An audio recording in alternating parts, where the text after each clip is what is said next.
Teori ini dikemukakan oleh Abraham Maslow pada tahun 1943 yang menyatakan bahwa kebutuhan dan kepuasan seseorang itu jamak.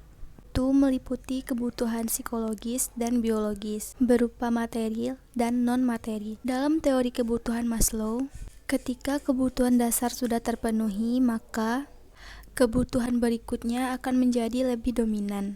Sedangkan dari sudut motivasi, teori tersebut menyatakan bahwa meskipun tidak ada kebutuhan yang benar-benar telah dipenuhi, maka sebuah kebutuhan yang pada dasarnya telah dipenuhi tidak akan lagi memotivasi. Konsep hierarki kebutuhan dasar ini bermula ketika Maslow melakukan observasi terhadap perilaku monyet. Berdasarkan pengamatannya, didapatkan kesimpulan bahwa beberapa kebutuhan lebih diutamakan dibandingkan dengan kebutuhan yang lain. Contohnya, jika individu merasa haus, maka individu akan cenderung untuk memuaskan dahaganya. Kebutuhan ini sering disebut Maslow sebagai kebutuhan-kebutuhan dasar yang digambarkan sebagai sebuah hierarki atau tangga yang menggambarkan tingkat kebutuhan. Jika pada tingkat tertinggi, tetapi kebutuhan dasar tidak terpuaskan, maka individu dapat kembali pada tingkat kebutuhan sebelumnya. Menurut Maslow, pemuasan berbagai kebutuhan tersebut didorong oleh dua kekuatan, yakni motivasi kekurangan dan motivasi pengembangan.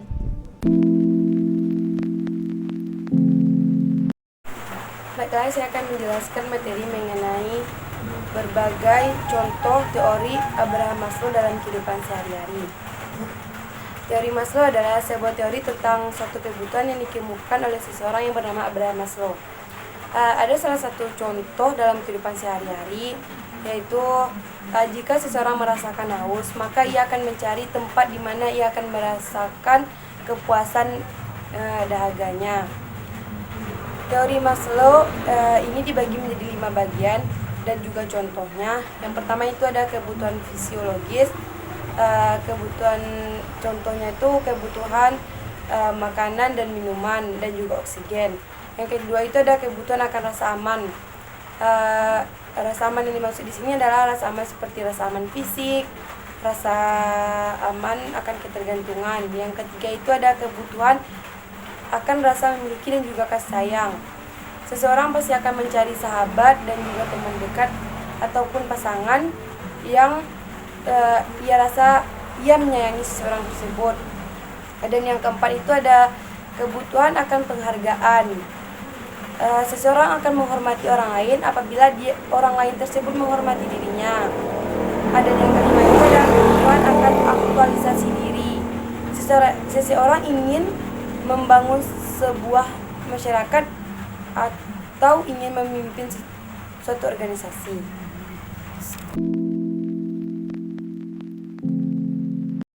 Perkembangan dan pembentukan kepribadian. Menurut Abraham Maslow, kepribadian adalah psikologis seseorang untuk memenuhi kebutuhan dasar manusia yang dipengaruhi oleh faktor sosial dan budaya. Individu yang memiliki kepribadian yang sehat akan memiliki penghargaan terhadap dirinya sendiri dan tidak bergantung pada orang lain, serta dapat membedakan suatu hal yang benar dengan hal yang salah. Proses pembentukan kepribadian. Yang pertama, pembiasaan. Hal yang dilakukan secara terus-menerus tentang suatu hal yang menjadi kebiasaan. Yang kedua, pembentukan minat dan sikap. Lebih dititik beratkan pada perkembangan akal, diantaranya pikiran, minat, sikap, atau pendirian. Yang ketiga, pembentukan kerohanian yang luhur. Dapat memilih dan memutuskan perbuatan berdasarkan kesadaran dengan rasa penuh tanggung jawab, kecenderungan ke arah berdiri sendiri yang diusahakan pada taraf yang lalu.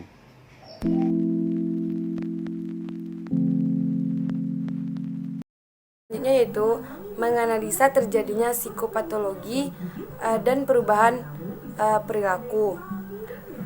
Yang mengakibatkan terjadinya psikopatologi dan perubahan perilaku itu seperti yang pertama itu ada deprivasi pada kebutuhan fisiologis seperti pada kesalahan gizi, kelelahan, kehilangan energi dan lain sebagainya. Dan yang kedua itu ada deprivasi pada kebutuhan akan rasa aman seperti merasa takut, tidak aman dan putus asa. Dan juga ada deprivasi pada kebutuhan dicintai dan memiliki, defensi, terlalu agresif atau kekurangan sosialisasi. Itu ada depresi pada kebutuhan untuk dihargai, seperti ragu pada diri sendiri, merasa dirinya memiliki kekurangan dan tidak percaya diri. Dan itu ada selanjutnya ada deprivasi pada kebutuhan aktualisasi diri, tidak adanya nilai dan kehilangan makna hidup.